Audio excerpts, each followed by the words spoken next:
it's just known here in America, we throw away over 40% of our produce before it can even be sold. Just goes to landfills, and yet we have hungry people and food deserts.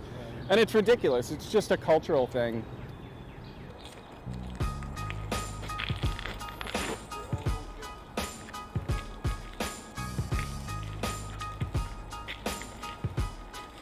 So yeah, this is Widmer's.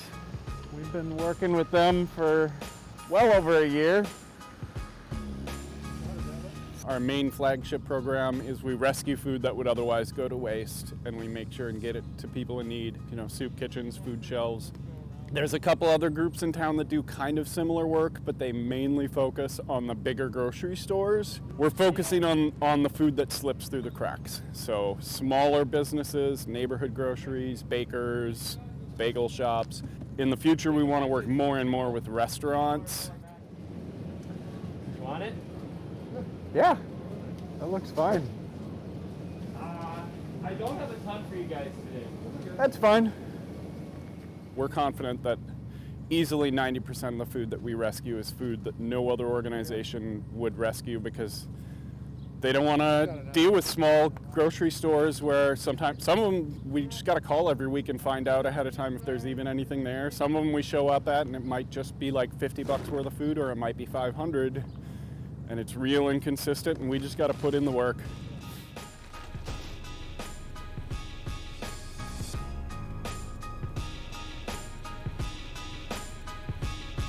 Hello, how are you? Good, I was just gathering some s'more Oh, stuff cool. for you. Teresa's awesome.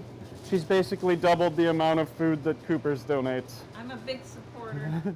And a lot of it's about talking to the workers and educating them, because a lot of people's first response is like, this is my job and I don't even want to think about something that might make it more difficult. And some people are like, we don't have waste. And a 5-minute conversation with someone anywhere talking about food makes it real easy to figure out that, of course, they have waste of some sort that we could redistribute. We just gotta figure it out.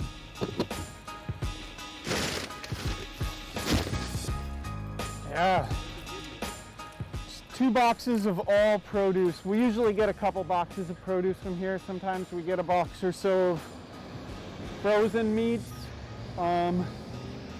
And every now and then we get, random surplus stuff like a bunch of cookies or cereal or whatnot. In our first fiscal year, we moved $100,000 worth of food that would have gone to waste. And then in 2020, we moved $220,000 worth of food. And our second fiscal year ends in May. We're shooting for higher. We're on track for 300,000. Yeah, we're easily on track for $300,000 worth of food. Week,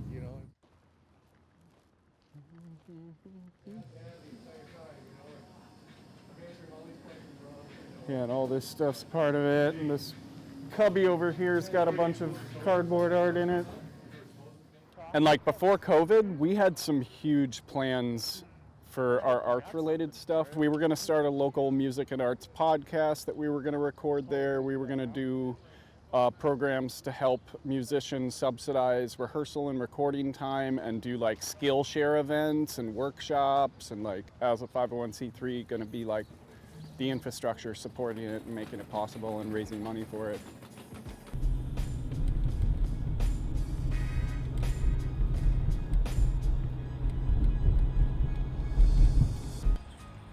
The food shelves need food more than ever right now.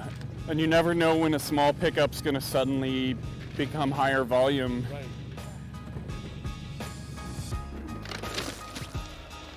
And that's it for the day. All right. See you next week. Pretty small load. Thank you. We'll be back on Monday.